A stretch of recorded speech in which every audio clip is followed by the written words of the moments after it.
The Nigerian Electricity Regulatory Commission has unbundled the Transmission Company of Nigeria by establishing the Nigerian Independent System Operator of Nigeria Limited. NERC had, in a circular, disclosed that TCN will transfer all market and system operation functions to the newly formed Nigerian Independent System Operator of Nigeria Limited, NISO.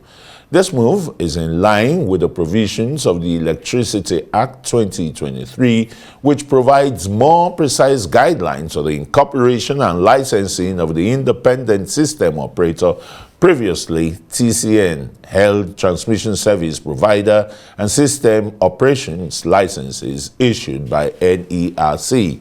However, with the establishment of NISO, TCN will now transfer its assets and liabilities related to market and system operations to the new entity. Dr. Sam Amadi, an associate professor of law and former chairman, Nigerian Electricity Regulatory Commission, joins us now to look at how this can improve the power situation in the country. Thus, the unbundling of TCN in any way going to help power improve? TCN is only a transmission company, not a production, not the discos, not, you know, it's what is produced that they distribute. So what value is this really going to add into the polity? Well, first, transmission company is really at the heart of the power value chain because, yes, they do not produce power, but when power cannot be stored, so when power is produced, there has to be real-time transport of power to sellers who should have the capacity to send to consumers like us. So TCN is actually the anchor holding the handshake between the distribution and generation. But again, part of the crisis of the power sector has been the transmission system of Nigeria, which is basically the fact of disequilibrium between demand and supply of power. So if you are giving 4,000 megawatts and the DISCO cannot take 3,000, power has to be synchronized, equilibrium. So that disequilibrium is what causes some of this system collapse. If you are asking for more, we need 4,000. You know, the demand is 4,000 and you can only send 3,000. It causes disruption, disequilibrium. Again, system failure, fire, trippings, frailty. So that's really important. But again, the question then is, what is this thing that NERC is doing? What is it all about? Now, what it is about is simple. TCN does two functions. The first function is what we call system operation, the contracting of power. Somebody signs, you have a generator, you want to sell 20 megawatts, somebody signs PPA for you, with you, and sign a transmission contract, says, help me carry this at this cost. So TCN provides, we call it the wire business. All those lines you are seeing is part of TCN. So there's a wire business, the transmission service provider, there's also the system operator, the man who dispatches you and ensures that this very intricate system works. So ideally, in many markets, there are two separate entities. So the guy who lays the wire and ensures that the power passes through the network is called transmission system provider, that is TSP. And the guy who does the contracting and what we call the dispatch at the Oshobo, watches the computer, everything goes, is the system operator. He generates the invoice for you. He gives you the protocol when to put your generator off. So the law says that they should be separate so that there's independence.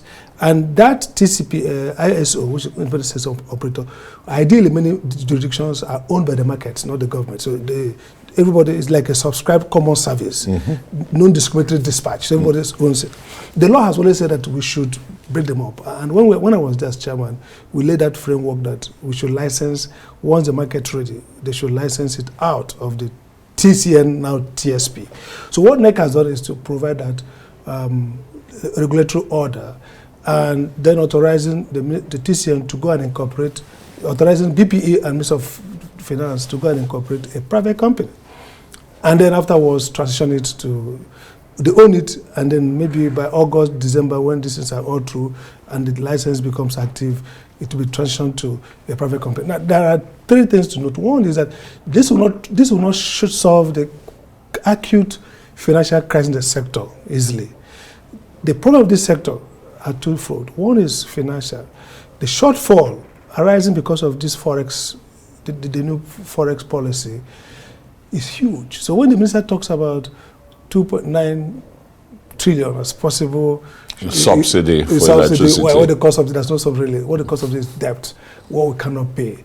So they pass it on to the consumers. So we should pay. Yeah, but look at of course everything is paid by us. Now look at the problem. Before this foreign exchange regime changed, the deficit was about 2 to 3, maybe billion. I mean, 2 to 300 or 400 or 500. This has quadrupled, dropped, whatever you call it, because the dollar was maybe around 500 or 600, who knows? And now you're doing now you are benchmarking to 1.4. So that difference fits into this crisis. You can't solve that with a TSP. You can't solve that with the ISO. You need to have the president sit with the regulator and say, look, we can afford to put in $1 trillion because of the cost of this inflator. Or we pass it to consumers. And the truth is that the recent tariff they've done is just a deceptive way of getting part of that money.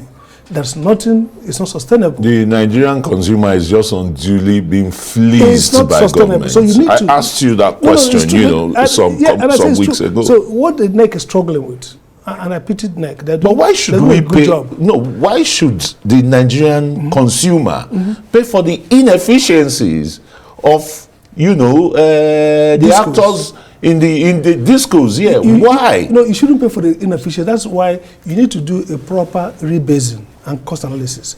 The discos should pay for the inefficiency, but when you use their policy, the Naira policy, to create a cost, you have to either pass it to consumer or government takes it. The problem is that this government is burying its head in the sand, that this Naira policy, what it just did with the foreign exchange, the floating of the Naira, has created huge financial loss. Somebody has to bear it. Until you solve that problem, until the president sits with the NERC regulators and they show him the financial crisis. These cosmetic changes, I mean, I support ISO, but that's not the problem of the sector. That is a way of creating better efficiency when you have solved the fundamental. In fact, it's something that one of the scholars from Harvard called isomic mimicry. We create institutions that will not even solve the basic problem.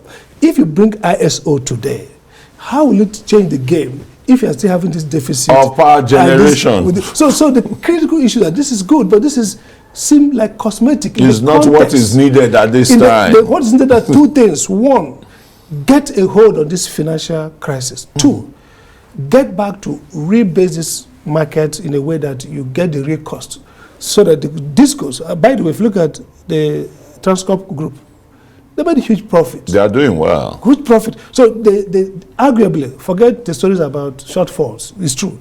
The utilities are not as bankrupt as the consumers. So the guy who is losing is the fact that we don't have power, and the consumer is paying on both sides, paying for gas, paying for diesel, and paying for power. So I think NERC should be encouraged. The president should meet with NERC. This is not a case of NERC meeting with one SA. They should have re-meeting with the president and show him the books and convince him to say something must give in. We have to find a solution to this. You can't solve this financial crisis through tariff. In fact, by the next billing month, the discos will go into a riot. They will see re-riot. Payment default to be huge. People are going to court. There's a court case from Kano. I fear for the lives of those field workers, so the technicians who climbed the... I pity NERC people because they are trying to mold bricks with straw. It's not going to work. There's no way you can do this fraudulent packing of band A. That's what I call it, because essentially nobody's going to get 20 hours of flight. Nobody has ever gotten 20 hours of flight, even at your own time. Nobody should. Nobody can get that. And if you insist on doing that, they're going to cost a whole lot of us. Like I'm on band B. I don't get any light at all. I used to have better light. I'm on band A. I used to have better light before the bandings. In fact, if they had increased my tariff with 20,000, and give me the same light or slightly better. You do that. Better for me. So whoever told them that this concussion can really solve the problem is a mistake. Be bold. Talk to Nigerians that we have inefficiency. We have to set that inefficiency. Please bear this cost for some time. Change the tariff for everybody and then get to ground zero. So this thing is basically cosmetics. The real crisis is financial, get a hold on it. The second is regulatory. Get the utilities to deliver on the basics. Then we can migrate to these very nice, regulated things. Thank you so very much, Associate Professor of Law, Arise Analyst, Dr. Sam Amadi, for coming on Newsnight.